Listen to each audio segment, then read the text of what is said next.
The morning I opened my eyes and found myself back in my childhood bedroom, I knew immediately what had happened.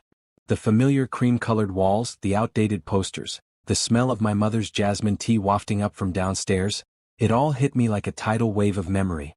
I was Sebastian and I had been given a second chance. My hand flew to my chest, searching for the wound that should have been there. The knife my brother Samuel had plunged into me at grandfather's 80th birthday banquet. I could still hear his voice, shrill with rage. Gabriel should have been mine. You stole my life. I hate you. But there was no wound. Only smooth skin and the rapid beating of my heart. I stumbled to the mirror, and there I was, 22 years old again, my face unmarred by the stress and quiet desperation that had characterized my marriage to Gabriel. Today was the day. The day Samuel and I were supposed to draw lots to determine our fates. My phone buzzed on the nightstand. A text from Samuel, can't wait for today. Hope I get Gabriel. One sounds so boring. A bitter laugh escaped my lips. I knew exactly how this was supposed to play out. Samuel would throw a tantrum, insist on marrying Owen because he found Gabriel not handsome enough, and I would dutifully take his place. I would spend the next years building up Gabriel's family business while my husband cheated on me, belittled me, and slowly crushed my spirit under the weight of his cruelty. Not this time. The family gathering at grandfather's estate was exactly as I remembered it. The same expensive table settings, the same nervous energy from our mothers, the same stern expression on grandfather's weathered face. Sebastian, Samuel, grandfather began, his voice commanding the room's attention. As you know, I've arranged marriages for both of you. One to Owen Park, the grandson of my late comrade in arms, and one to Gabriel Chen, whose family's business connections will benefit our family greatly. Samuel's eyes gleamed with calculation. I could see him preparing his performance, ready to declare Gabriel unworthy of his affections. But I spoke first. Grandfather, I would like to marry Owen, I said clearly, my voice steady. The room fell silent. Samuel's head whipped toward me, his expression morphing from shock to fury in seconds. What? He sputtered. But Sebastian, we haven't even drawn lots yet. And Owen is just a junior military officer. He's poor boring. He is honorable, I interrupted, meeting Samuel's gaze directly. And that matters more to me than wealth. Samuel's face flushed crimson. You can't do this. Gabriel is supposed to be. He caught himself, but I saw the greed naked in his eyes. Supposed to be what? I asked softly. Yours? Grandfather watched our exchange with interest. Sebastian, are you certain? Gabriel's family offers considerable advantages. I'm certain, grandfather. Samuel looked like he wanted to argue further, but the determined set of my jaw must have convinced him. His expression shifted, that calculating gleam returning. Fine, he said tightly. Take Owen. I'll marry Gabriel. I saw it then, the exact moment Samuel convinced himself he'd gotten the better deal. He thought Gabriel's wealth, his family status, the luxury that would come with being Gabriel Chen's husband, it would all be his. He was already imagining the jewelry, the cars, the glamorous life. He had no idea what he was choosing. I met Owen for the first time, or rather, the first time again, at a small cafe 3 days before our wedding. He'd suggested somewhere quiet, away from prying eyes and family expectations. When I arrived, he was already there, dressed in his military uniform, sitting by the window. The afternoon light caught the strong lines of his jaw, the sincerity in his dark eyes. He stood when he saw me, a nervous smile playing at his lips. Sebastian, he said, and there was warmth in the way he spoke my name. Thank you for agreeing to meet me. Of course, I replied, sitting across from him. We ordered coffee and an awkward silence stretched between us. Finally, Owen spoke. I want to be honest with you, he said, his fingers wrapped around his cup. I know this marriage wasn't your first choice. Your brother made it clear that he thought I was insufficient. My chest tightened. Owen? Please let me finish. He looked up at me and I was struck by the vulnerability in his expression. I don't have much to offer. My salary is modest. I live in a small apartment in the military housing complex. I can't give you the luxury that Gabriel Chen could have provided. I didn't choose you for luxury, I said quietly. Then why? How could I explain? That I'd lived an entire lifetime already? That I'd learned the hard way that wealth without kindness was just another form of poverty? Because when grandfather spoke about you, I said instead, he talked about your integrity, your loyalty, the way you care for your mother and younger sister. Those qualities matter more to me than the size of a house or a bank account. Owen's eyes widened slightly, and I saw color rise to his cheeks. I promise you, Sebastian. I'll work hard. I'll provide for you as best I can. And I'll never give you reason to regret this choice. The sincerity in his voice made my throat tight. In my previous life, Gabriel had made similar promises at our engagement. But Gabriel's promises had been as empty as his character. I don't think I will, I told Owen. And I meant it. Our wedding was a simple military ceremony, attended by Owen's regiment, his family, and mine. Samuel had sent his regrets, claiming wedding preparations with the Chen family kept him too busy. I knew the real reason. He couldn't stand to watch me marry the man he'd dismissed as worthless. Owen's mother, Mrs. Park, embraced me warmly after the ceremony. She was a small woman with gentle eyes and work-worn hands. "Welcome to our family, Sebastian," she said, holding my face between her palms. "Owen is a good boy. He'll take care of you." "I know," I replied. "And I'll take care of him too." She smiled, tears gathering in her eyes. "I can see why he fell in love with you." The word surprised me. Love. "A mother knows," she said knowingly. "The way he talks about you, the way his whole face lights up. Yes, love." That evening, Owen carried me over the threshold of his apartment. It was small as he'd warned, a modest two-bedroom in the military complex. But it was clean and I could see he'd made an effort. Fresh flowers sat on the small dining table, and the faint smell of home cooking lingered in the air. "I know it's not much," Owen said, setting me down carefully. His hands lingered at my waist and I could feel his nervousness. "The bedroom might be a bit cramped and the kitchen is tiny. But I promise you, Sebastian, we'll grow together. I'll love you, care for you, honor you as my husband. This small house is just our beginning." I turned in his arms to face him fully. In the dim light of the apartment, his expression was so earnest, so genuine, that something in my chest cracked open. In my previous life, Gabriel had been cold on our wedding night. He'd performed his duties mechanically, then turned away from me, already texting someone else on his phone. "Owen," I said softly, reaching up to touch his face. "I don't need a bigger house to be happy. I just need you to be you." His eyes searched mine. "Sebastian." And then we were kissing. His lips were soft, tentative at first, asking permission with every touch. I responded eagerly, threading my fingers through his hair, pulling him closer. The kiss deepened, grew heated, and I felt his hands tighten on my waist. "Are you sure?" he whispered against my mouth. "I'm sure." Owen lifted me again, carrying me to the bedroom.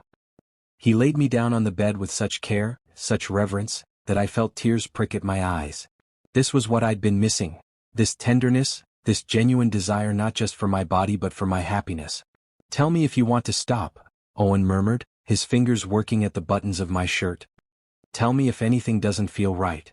"Don't stop," I breathed. "You didn't?" Owen's touches were exploratory, worshipful. He took his time learning my body, finding what made me gasp and arch into his touch. When he finally entered me, it was with such care and constant check-ins. "Is this okay? Does this hurt? Tell me what you need," that I felt completely safe, completely cherished. We moved together slowly at first, building a rhythm that felt natural, inevitable. His forehead pressed against mine, our breaths mingling, and I thought, this is what making love is supposed to feel like. "Sebastian," he groaned my name like a prayer as he thrust deeper. "God, you feel amazing." I wrapped my legs around his waist, pulling him closer, urging him on. The pleasure built between us, wave after wave, until I shattered in his arms with a cry. Owen followed moments later, burying his face in my neck as he found his release. Afterward we lay tangled together, sweaty and satisfied. Owen pressed gentle kisses to my shoulder, my neck, my jaw. "I love you," he whispered into my skin. "I think I've loved you since the moment I saw your photo." My eyes burned with unshed tears. In 10 years with Gabriel, he'd never once told me he loved me. "I love you too," I whispered back, and I realized it was true. The months that followed were the happiest of either of my lives.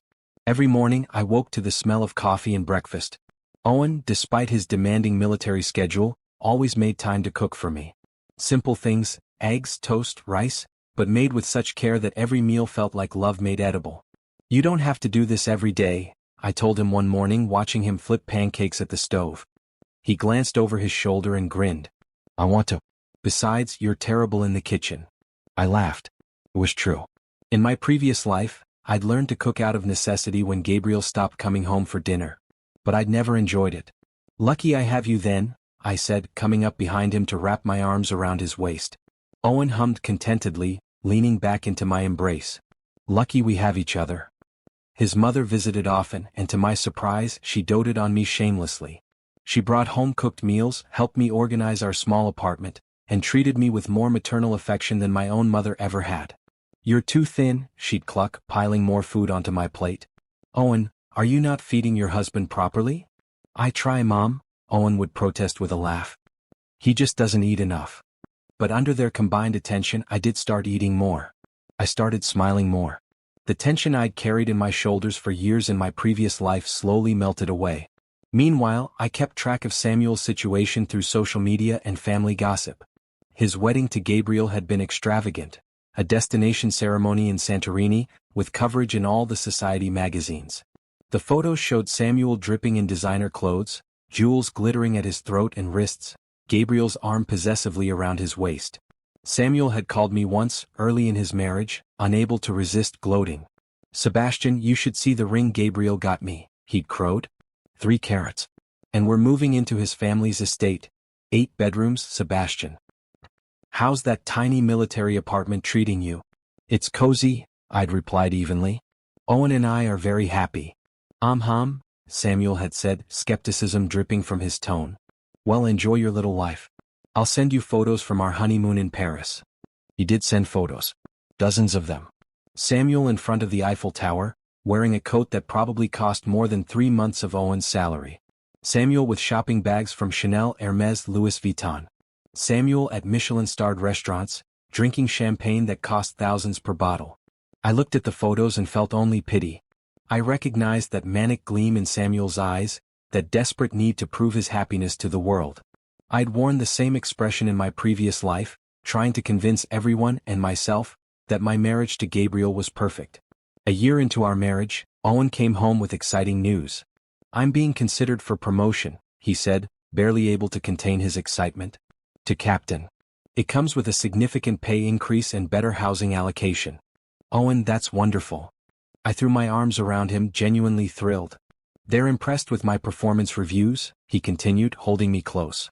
"And they specifically mention how much more focused and happy I've been since getting married. They said it shows in my work." I pulled back to look at him. "I'm so proud of you. I couldn't have done it without you, Sebastian. You've given me such stability, such peace. Coming home to you every day makes everything else easier." The promotion came through 2 months later. With it came a transfer to a better housing unit, not a mansion but a proper house with 3 bedrooms, a real kitchen, and a small garden. "It's perfect," I said, walking through the empty rooms with Owen. "We could even start a family here if we wanted." Owen stopped in the middle of what would be our living room. "Do you want that? Children?" "Maybe," I admitted. "Someday. Through adoption perhaps. I think we'd be good parents." His smile was radiant. "I think so too." As we settled into our new home, I watched Owen carefully for signs of restlessness or ambition that might lead him down a darker path. But Owen remained the same, dedicated to his work, devoted to his family, and deeply, genuinely in love with me. One evening, as we sat in our garden watching the sunset, Owen turned to me with a thoughtful expression. "I've been thinking," he said, "about investing. Building something beyond my military career. Maybe a business we could run together eventually." My heart skipped a beat. This was it, the opportunity I'd been waiting for. In my previous life, I'd taken Gabriel's family's struggling import business and transformed it into an empire. I'd spent countless hours analyzing markets, negotiating deals, making connections. Gabriel had taken all the credit while treating me like an accessory. But this time I could use that knowledge differently. "What kind of business?" I asked carefully. "I'm not sure yet. I don't know much about business honestly, but I trust your judgment. You're so smart, Sebastian. The way you manage our household finances, the investments you've suggested, they've all paid off. I want us to build something together." Over the following weeks, I guided Owen through the basics of business planning. I shared insights about emerging markets, technological trends, opportunities one knew would pay off because I'd watched them succeed in my previous life. "Tech logistics," I suggested one night, papers spread across our dining table. "The e-commerce sector is about to explode. Companies will need sophisticated logistics solutions to manage inventory and delivery. If we can position ourselves as specialists in tech-based logistics systems." Owen listened intently, asking questions, taking notes. Unlike Gabriel, who dismissed my ideas until I could prove their value, Owen trusted me implicitly. "Let's do it," he said. "I'll take out a loan against my pension and we can start small. Will you help me? Be my partner in this." "Always," I promised. We named our company Phoenix Logistics. The symbolism wasn't lost on me, rising from the ashes of my previous life. 2 years after our wedding, Phoenix Logistics had exceeded our wildest expectations. My knowledge of future market trends, combined with Owen's work ethic and networking skills, proved to be an unstoppable combination. We moved into a proper mansion, not as ostentatious as the Chen family estate, but elegant and comfortable. Owen insisted on keeping a low profile about our success. "I don't need everyone knowing our business," he said. "Our happiness isn't for public consumption." I loved him more every day for his wisdom. Meanwhile, Samuel's social media presence had changed. The photos were still there, designer clothes, expensive jewelry, exotic vacations, but something was off. His smiles looked forced. The captions were overly enthusiastic, almost desperate. And then came the phone call. "Sebastian, we should catch up," Samuel said, his voice artificially bright. "Let's have tea. Just us brothers." I agreed, curious about what he wanted. We met at an upscale tea room in the city. Samuel arrived in designer everything, dripping in the kind of luxury he'd always craved. But I noticed things he probably thought he'd hidden. The expertly applied makeup that didn't quite cover the faint shadow of a bruise along his jawline, the way he flinched when the waiter approached too quickly, the tremor in his hands as he lifted his teacup. "So," Samuel said, his smile sharp, "how's life with your lowlife husband? Still living in that cramped military housing?" "Actually, Owen was promoted," I said casually. "We moved into a proper house over a year ago." Samuel's smile faltered. "Oh, well, that's nice. I'm sure it's nothing compared to the Chen estate. Gabriel just bought me a new car, you know. Fully custom interior." "That's wonderful," I said neutrally. "And we're renovating the West Wing. Gabriel says I can design it however I want. Money is no object." He said it like he was trying to convince himself. "How is Gabriel?" I asked, watching him carefully. "Perfect," Samuel said quickly. Too quickly. "He's absolutely perfect. So attentive, so generous. Everyone says we're the ideal couple." I remembered saying similar things in my previous life. Lying to everyone, lying to myself, while Gabriel systematically destroyed my self-worth. "That's good," I said quietly. "I'm glad you're happy, Samuel." His eyes narrowed. "I'm happy. Deliriously happy. Unlike you, stuck with someone so ordinary." I took a sip of my tea, considering my words. Owen isn't ordinary to me. He's kind, loyal, and he loves me genuinely. That's actually quite extraordinary. Samuel's perfectly made-up face twisted with something ugly, jealousy perhaps, or regret. "Well," he said, forcing brightness back into his tone, "we all settle for what we can get, don't we?" The tea ended shortly after, with Samuel making excuses about meeting Gabriel for dinner. As I watched him leave, I felt a complicated mix of emotions. Pity, certainly. Relief that I wasn't in his position anymore. But also a strange kind of sadness. Samuel had chosen this path so decisively, so greedily, and now he was living out the consequences. 3.5 years into our marriage, Phoenix Logistics was a dominant player in the tech logistics sector. Owen and I had diversified our investments, started a charitable foundation, and built a life that was both successful and meaningful. Owen never took our success for granted. Every morning he still brought me coffee in bed. Every evening we cooked dinner together in our spacious kitchen, talking about our days. And every night, we made love like we were still newlyweds, passionate, tender, completely devoted to each other's pleasure. "You're my good luck charm," Owen would whisper against my skin as we lay tangled together, sated and happy.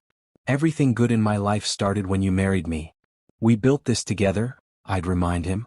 "We built it because of you," he'd insist, kissing me deeply. "Your mind, your insights, your support. Sebastian, you're extraordinary." The contrast to my previous life couldn't have been starker. Gabriel had never acknowledged my contributions. He treated our marriage like a business transaction, cold and clinical except when he needed to put on a show for society. Owen treated our marriage like a love story, and he told everyone who would listen how lucky he was to have me. One evening, as we were preparing to attend a charity gala, Samuel called again. "Sebastian," he said, and his voice sounded strange, strained, desperate. "Can we meet? Tomorrow? Please?" "Of course," I said, concerned despite everything. "Is everything okay?" A long pause. "We'll talk tomorrow?" When we met at the same tea room, I barely recognized my brother. The makeup was heavier this time, more desperate. But it couldn't hide the black eye, the split lip, the defeated slump of his shoulders. "Samuel," I breathed, horrified despite knowing this was coming. "Don't," he said sharply, then seemed to collapse in on himself. "Just, don't." We sat in silence for a long moment. Finally, Samuel spoke. "He hits me," he said flatly. "Gabriel. When he's drunk, when he's angry, when things don't go his way. He says I'm useless, that I'm just a pretty ornament, that I should be grateful for everything he gives me." My hands clenched around my teacup. I'd suspected, but hearing it confirmed made rage simmer in my veins. "Why don't you leave?" Samuel laughed bitterly. "And go where? Do what? Everyone thinks we're perfect together. If I leave, I'll be the villain who destroyed the golden marriage. And I'd have nothing, no money, no prospects, no dignity left." "You could stay with me and Owen," I offered, though I knew he wouldn't accept. "No." Samuel's voice was sharp. "I won't. I can't be your charity case, Sebastian." He looked at me then, and in his eyes I saw something that made my blood run cold, not just jealousy but calculation. "Tell me about Owen," he said. "About your life together. You seem different than I expected." I hesitated, but something made me honest. "We're happy. Owen was promoted again. We started a business together, Phoenix Logistics. It's done well. Very well." Samuel's eyes widened. "How well?" "Well enough that we moved into a mansion in the Riverside district. Well enough that we're planning to adopt children soon. Well enough that we're opening a second branch internationally."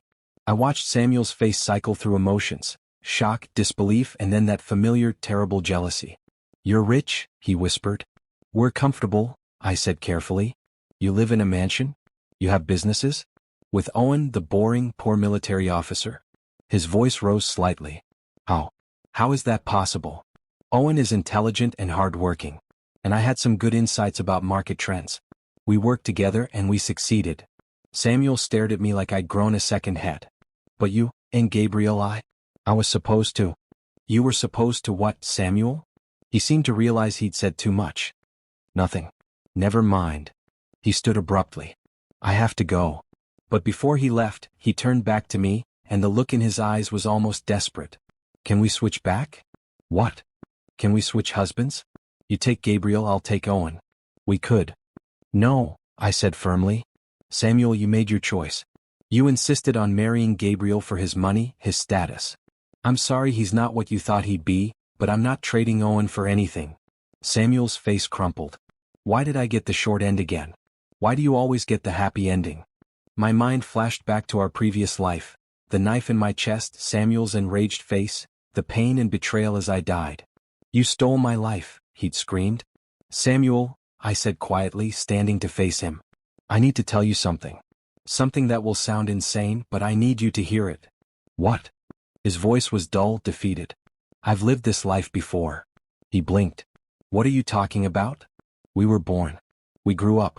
We drew lots and I got Owen, you got Gabriel. But you threw a tantrum, insisted on switching because you thought Gabriel wasn't handsome enough for you. So I married Gabriel and you married Owen." Samuel had gone very still. "Sebastian, that's..." "In that life," I continued, "Gabriel's business flourished because of me.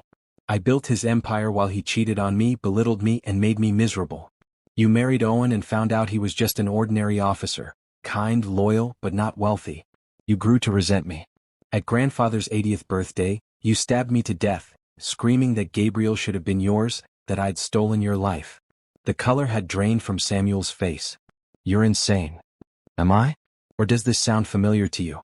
Because I think you remember it too. I think you were reborn the same as me." Samuel's mouth opened and closed soundlessly. "Then, how did you? You're not as subtle as you think you are. The way you immediately targeted Gabriel again this time. The way you were so certain about your choice. You wanted what you thought you'd missed out on." Samuel sank back into his chair, his perfectly made-up face a mask of horror. "I was reborn," he whispered. "I woke up in my old bedroom and I thought if I chose differently, if I took Gabriel from the start, everything would be perfect. I thought you'd be the one suffering while I lived in luxury. But Gabriel is the same in both lives," I said gently. "Cruel, unfaithful, abusive. The only difference is that this time, you have no skills to offer him, no way to make yourself valuable to his business. So he has even less reason to treat you well." And Owen? Samuel's voice broke. Owen was always good, wasn't he? Yes. In our first life, was he kind to me? I thought back to what little I'd known of their marriage in my previous life. From what I saw, yes. You were miserable not because Owen was bad to you, but because he didn't have the wealth and status you craved. Samuel buried his face in his hands. For a moment I thought he might cry. Then he looked up at me and his eyes were hard, calculating. Give him back to me, he said. Please, Sebastian. I'll do anything. Just, please. Let me have Owen. You could have anyone. You're rich now, successful. You don't need. I need Owen, I interrupted. I love him. He loves me. We built this life together. But I chose wrong. Samuel's voice rose, drawing attention from nearby tables. I made a mistake. It's not fair that you get to be happy while you what? Face the consequences of your choices? Samuel's face twisted with rage and I saw it, the shadow of the man who had killed me in my previous life. You know what you did, don't you? I said quietly. In our first life. What you did to me. You went very still. You stabbed me, I continued. At grandfather's birthday party. You killed your own brother because you couldn't stand that I was happy and you weren't. I was in pain, Samuel whispered. He was destroying me. And you were there, so perfect, so successful, and I snapped. And now history is repeating itself. Except this time I chose differently. I chose the kind man over the wealthy one. And you chose greed over love. It's not fair, Samuel said again, but his voice had lost its strength. Maybe it's karma, I suggested. Maybe the universe is giving you back exactly what you gave me. Pain for pain, suffering for suffering. Samuel stood abruptly, his chair scraping against the floor. I hate you, he said, but it sounded hollow. I hate that you always win. I didn't win, Samuel. I just learned from my mistakes. You had the same chance and you chose to repeat yours. He left without another word, and I sat alone in the tea room, processing everything that had happened. That evening I told Owen everything. We sat in our bedroom, the room we'd made love in countless times, the room where we'd built a life of intimacy and trust. I told him about my previous life, about Gabriel's cruelty, about Samuel's jealousy and eventual violence. I told him about being reborn, about making different choices, about knowing exactly what I was choosing when I chose him. Owen listened without interruption, his hand holding mine steadily throughout. When I finished, there was a long silence. Then Owen spoke. I believe you, he said simply. I blinked. You do. Sebastian, the night we met for coffee before our wedding, you looked at me like you already knew me. Like you were seeing something no one else could see. I thought maybe you were just incredibly perceptive. But this makes sense. He pulled me into his arms and I buried my face against his chest. I'm sorry you went through that in your first life, he murmured into my hair. I'm sorry your brother hurt you. But I'm also grateful because it brought you here. To me. To this life we've built.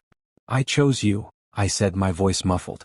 This time I chose you knowing exactly what I was choosing. And I'd choose you again and again and again. Owen tilted my face up to his and kissed me deeply. And I'll spend every day proving you made the right choice. We made love that night with a new intensity, a new understanding. Every touch carried the weight of the knowledge that we could have lived entirely different lives, suffered entirely different fates. But we'd found each other and we'd built something beautiful together. 5 years into our marriage, Owen and I stood in the garden of our mansion, watching our adopted daughter play with Owen's younger sister. Little Maya was 3 years old, bright and happy and utterly loved. Phoenix Logistics had expanded internationally. Owen had retired from active military service to focus on the business full-time, though he maintained his military connections and often consulted on logistics for defense projects. We'd donated generously to veterans' causes and educational programs. Owen's mother lived in a cottage on our property, still insisting on cooking us meals and doting on her granddaughter. My own parents had eventually come around, impressed despite themselves by our success. Samuel, I heard through family gossip, had finally left Gabriel. The divorce had been messy, public, and expensive. Gabriel's family had paid him a settlement to go quietly, and Samuel now lived in a modest apartment across the city. He'd cut off contact with most of the family, including me. I heard he'd started therapy. I hoped it'd help. As for Gabriel, his business had begun to struggle without someone like me managing it from behind the scenes. Karma, perhaps. Sebastian. Owen called from where he was playing with Maya. Come join us. I walked over to my family and Owen pulled me down into the grass beside them. Maya immediately climbed into my lap, chattering about the butterflies she'd just seen. Owen wrapped an arm around my shoulders and kissed my temple. Happy? He murmured. Completely, I said, meaning it with every fiber of my being. I love you, Owen said as he did every day. My good luck charm. My Sebastian. I love you too, I replied. My Owen. My home. Maya looked between us and giggled. Daddy and Papa are being mushy again. Get used to it, little one, Owen said with a grin. We're always mushy.